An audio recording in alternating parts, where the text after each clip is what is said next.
नमस्कार साधकों, आप देख रहे हैं बैंप भक्ति रास। और आज हम बात करने वाले हैं एक ऐसे रहस्य की जिसके बारे में कम ही लोग सोचते हैं।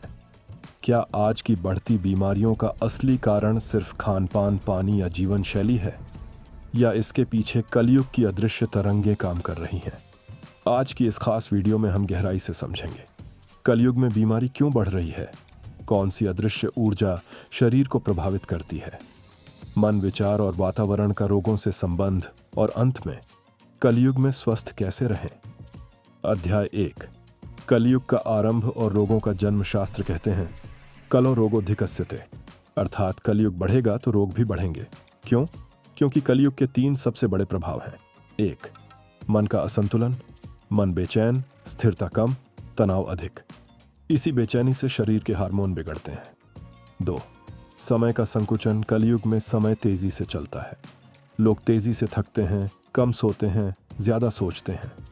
3, ऊर्जा का क्षय। पर्यावरण की प्राण ऊर्जा पहले जैसी नहीं रही, जिससे शरीर का ओज, तेज और बल कम हो रहा है। और यही तीनों प्रभाव आज सबसे बड़ी बीमारी, तनाव और डिप्रेशन के रूप में दिखाई देते हैं। अध्याय 2, भोजन तो बहाना है, असली कारण विचार। अक्सर हम कहते हैं मेरा शरीर कमजोर है, मुझे यह बीमारी परिवार से मिली है, परंतु शास्त्र कहते हैं व्याधिर्मनसः उत्पादः, अर्थात रोग पहले मन में पैदा होता है, बाद में शरीर में उतरता है। कलयुग में विचारों की गति तेज है। चिंता, तुलना, दुश्मनी, ईर्ष्या, तनाव, ये सिर्फ भावनाएं नहीं हैं, ये शरीर के भीतर विष बनाती है। इन्हीं विषाक्त विचारों को आज की भाषा में कहा जाता है anxiety, stress, trauma, emotional pressure. इन सब का स्रोत एक ही है, कलयुग का मानसिक प्रभाव। अध्याय 3, आधुनिक विज्ञान भी कलयुग के सिद्धांत को मानता है। आज के वैज्ञानिक कहते हैं बीमारी का 70% कारण लाइफस्टाइल, 70% कारण लाइफस्टाइल पल्स माइंड है। और शास्त्रों में कलयुग के बारे में यही लिखा है कलौ मनः दूष्यते, अर्थात कलयुग में मन पहले दूषित होता है, शरीर बाद में। इसका मतलब हमारा मन जितना अस्वस्थ, हमारा शरीर उतना बीमार।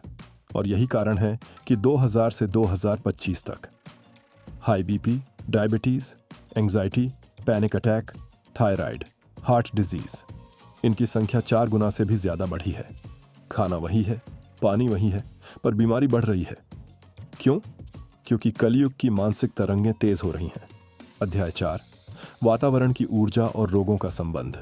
शरीर सिर्फ खाता नहीं है, वह ऊर्जा को भी पीता है। लेकिन कलयुग में वेन, हवा में तनाव, हर जगह शोर, प्रदूषण, जल्दबाजी, ऐसा वातावरण शरीर की कोशिकाओं को थका देता है। 2, मोबाइल की तरंगें, मानसिक थकावट, स्क्रीन का प्रकाश प्राण ऊर्जा को कमजोर करता है। कलयुग में यह बीमारी का मुख्य कारण बन चुका है। 3, घर में कलह। रोग का बीज वास्तु और ऊर्जा दोनों कहते हैं। जहां घर में रोज झगड़ा हो, वहां रोग तेजी से फैलते हैं, क्योंकि नकारात्मक भावनाओं का कंपन लहरों की तरह शरीर में उतरता है। अध्याय 5, कलयुग के 5 प्रमुख रोग। 1, तनाव, स्ट्रेस, सभी रोगों की जड़ दो। नींद की कमी, इंसोम्निया। 3, भय और चिंता, एंग्जाइटी। 4, कमजोरी और थकान। 5, पाचन विकार। इनको शास्त्रों में कलयुग व्याधि कहा गया है। अध्याय 6, कलयुग में बीमारी से बचने का असली उपाय। अब सबसे महत्वपूर्ण भाग, कलयुग में रोग रुकेंगे कैसे। 1, सुबह 10 मिनट धूप, सूर्य की किरणें प्राण शक्ति को जागृत करती हैं। 2, रात्रि में स्क्रीन कम करें, मोबाइल की तरंगें मन को अस्थिर करती हैं। 3, महामृत्युंजय मंत्र, शरीर की रक्षा, रोगों को रोकने वाली सबसे शक्तिशाली ऊर्जा।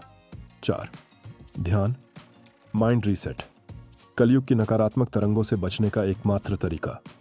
5, सात्विक भोजन, भोजन में पवित्रता, ऑक्सी, शरीर में पवित्र ऊर्जा। रोग तब बढ़ता है जब मन कमजोर होता है, और मन तब कमजोर होता है जब कलयुग मन पर हावी हो जाता है। इसलिए याद रखें, बीमारी का असली कारण सिर्फ शरीर नहीं, कलयुग की तेज होती ऊर्जा भी है। और जब तक मन शांत नहीं होगा, शरीर स्वस्थ नहीं होगा। यदि आपको यह ज्ञानपूर्ण वीडियो पसंद आया हो तो हमारे चैनल बैंप भक्ति रास को जरूर सब्सक्राइब करें, क्योंकि हम यहाँ सिर्फ जानकारी नहीं, जागृति देते हैं। धन्यवाद साधक। स्वस्थ रहें, जागृत रहें।